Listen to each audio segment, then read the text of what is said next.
Welcome to Makeup and Monarchies. If you're new here, my name is Tiffany. I am a hairstylist, cosmetologist, and lover of all things UK medieval history. This week, we're going to be talking about Cecily Neville, Duchess of York. She was a badass.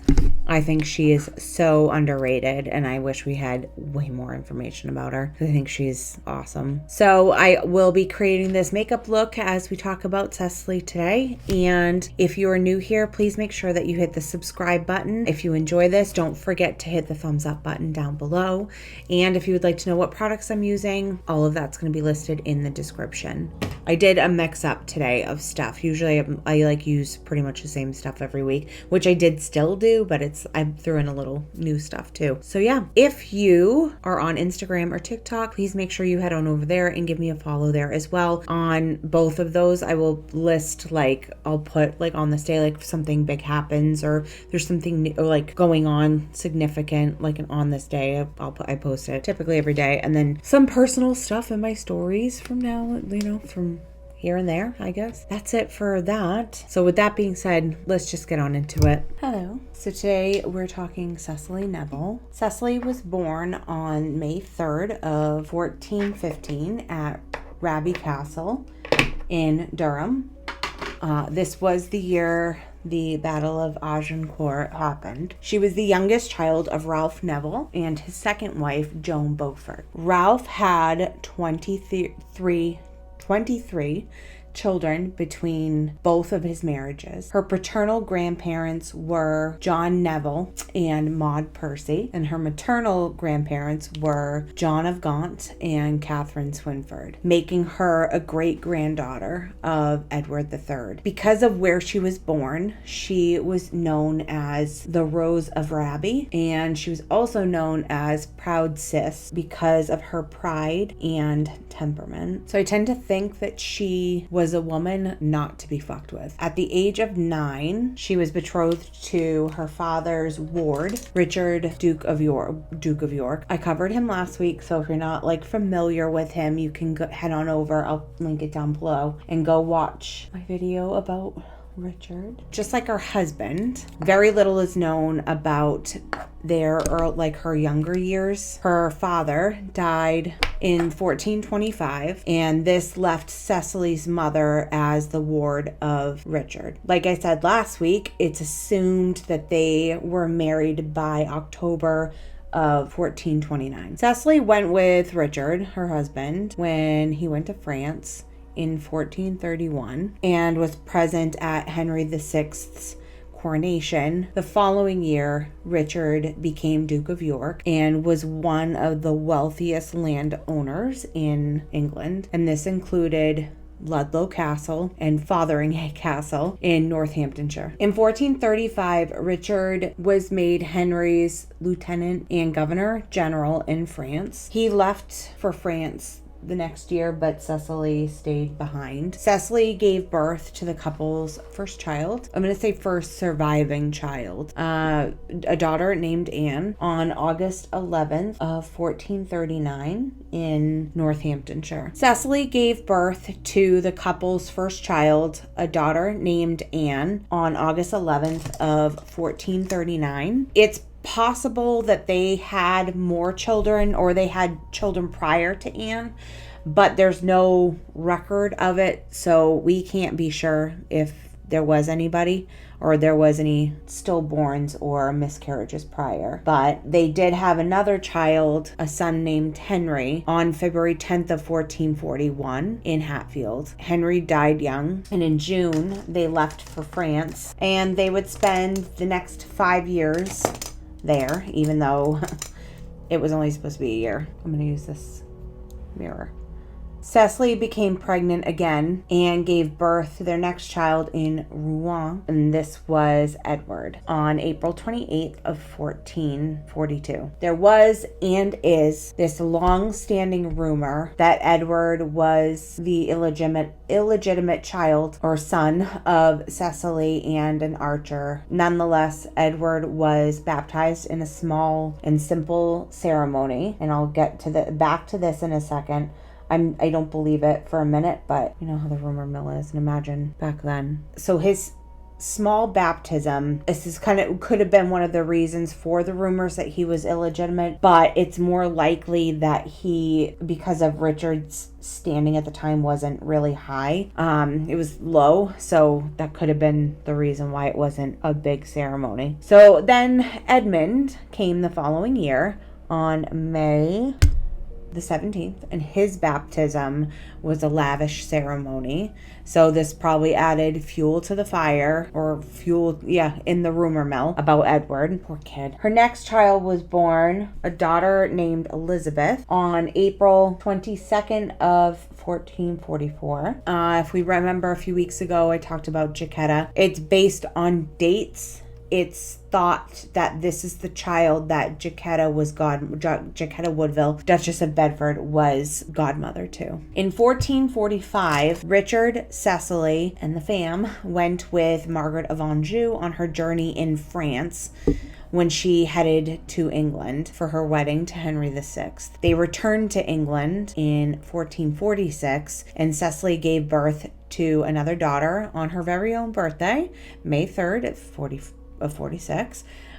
This would have been her 31st birthday at Fotheringay Castle in Northamptonshire. So while Cecily and Margaret of Anjou had like a decent relationship, I'm going to use this Mario one again. Doing very pinky today because I have a new lipstick that I'm using, and I just wanted to do like a summery pink look. They exchanged letters and presents, but tensions were mounting between Richard and the Lancastrians due to Henry's ill mental health. Their two oldest sons were given titles. Edward was made Earl of March, and Edmund the Earl of Rutland. In 1447, Richard was made Lord Lieutenant of Ireland. He and the family went to live in Dublin, and it was here that their next son was born, George. While Cecily was in Ireland with Richard and their family,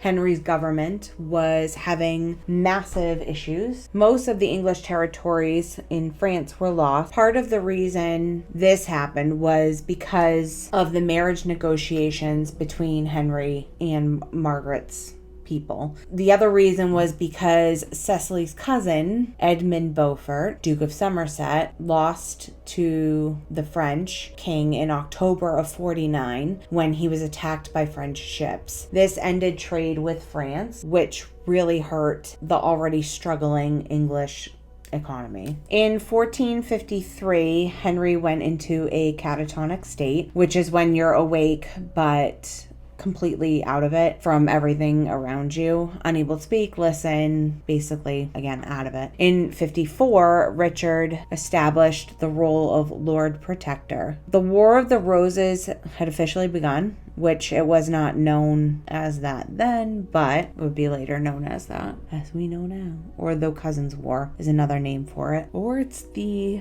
plot of one of the best shows ever to be on television, Game of Thrones. So Cecily stayed at their home in Ludlow after Richard went to Ireland and went back to Europe. While he was away, Parliament started to debate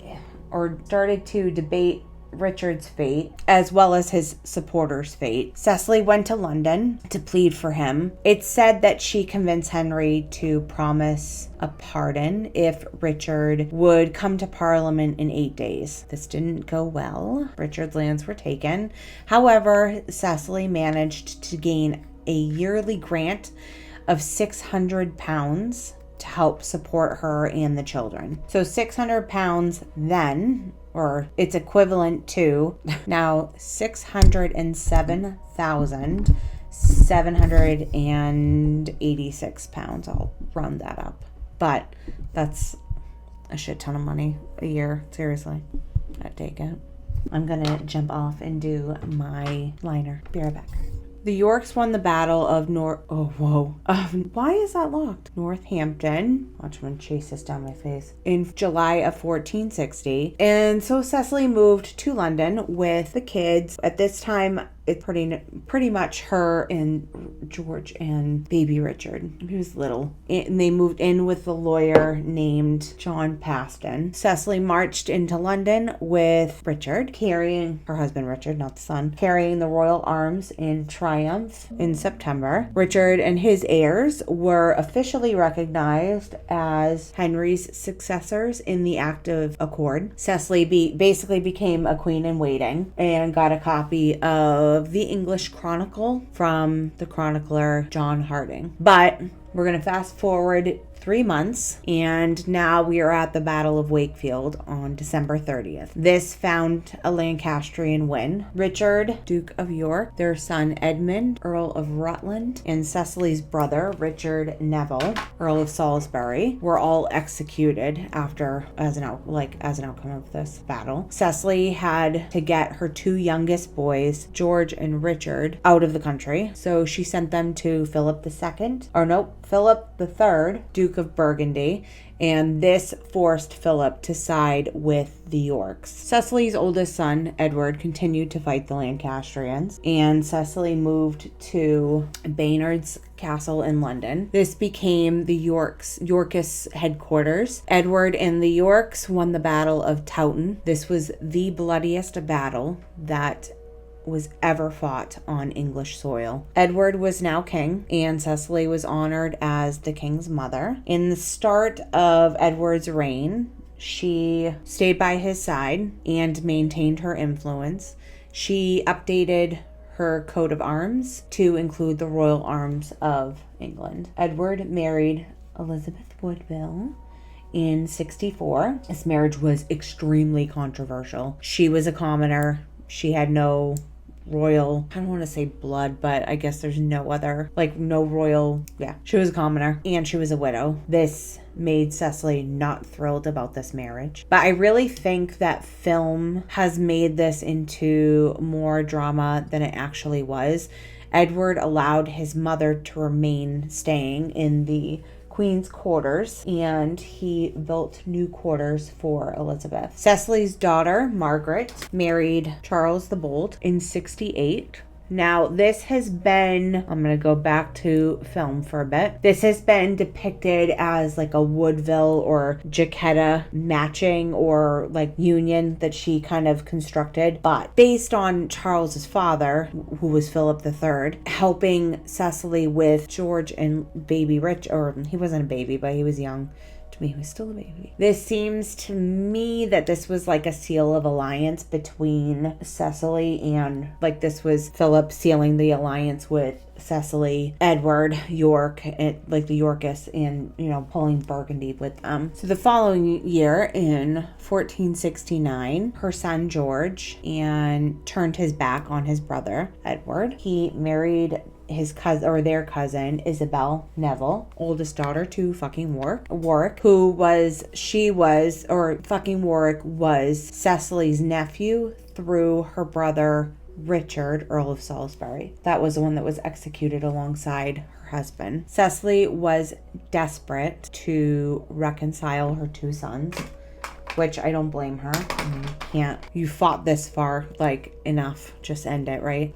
George and fucking Warwick rose up in rebellion against Edward, this all ended up failing, or this one failed. Cecily, again, trying to end this, had both Edward and George come to London and mend fences. Didn't last long. Fucking Warwick and George went to France, and that's where fucking Warwick made an alliance or swore an oath of allegiance to Margaret of Anjou. Edward was overthrown, and Henry VI was put back on the throne. Look, I can't talk. So there's more here, but it's not really Cecily's story. It's more Edward's. So we'll cover it there. So for a short bit, Edward was overthrown. I'm thinking this whole situation wasn't sitting well with George. He ended up siding back with Edward, and they fought together at the Battle of Barnet. A fucking Warwick was killed, and Edward was back on the throne. All seemed well between the brothers. Cecily must have been at ease at this point. I'm sure. So her youngest son, Richard, ended up marrying Anne. It's believed in around like 72. All was quiet on the drama front for some time. In the 70s, Cecily developed a bigger interest in religion. She owned the book of Gospel Grace. I'm going to put up the spelling. And it's possible that she shared a common interest of Carthusian spirituality with her son Richard. There were records of her daily routine of masses and devotional reading, which would be expected of all noble women, but her religious patronage was minor. So I did get a new mascara, and I am using today the Girls Chocolate Wondershop Mascara from Flower Nose. I did get it in the color black. They do have a brown, and I really do want to try the brown too. But I like this. I'm going to put it right in the middle of my forehead. Shape, it's a little bit easier to get in, and I have been using my Grande lash to make my lashes longer after the catastrophe that I had with them breaking off. So this is a Fibre mascara. You can see them on there, and which is actually really great because what happens is it will coat your mascara, like your lashes, and it will add the fibers on, so it's going to build up more lash for you, so they look bigger. So I'm actually I haven't used this yet. It's the first time I've used it, and I did want to wait until my lashes got longer from the Grande lash. So that's like one coat. I don't know if you can see if I slide you in a little bit. I don't know if you can see it, but actually really decent. So I'm going to switch. I'm going to do the other one. I'm going to do a few coats and see how much I can build this up, and then I will be right back. Okay, so I'm back with this mascara. I will let you know that I do like it.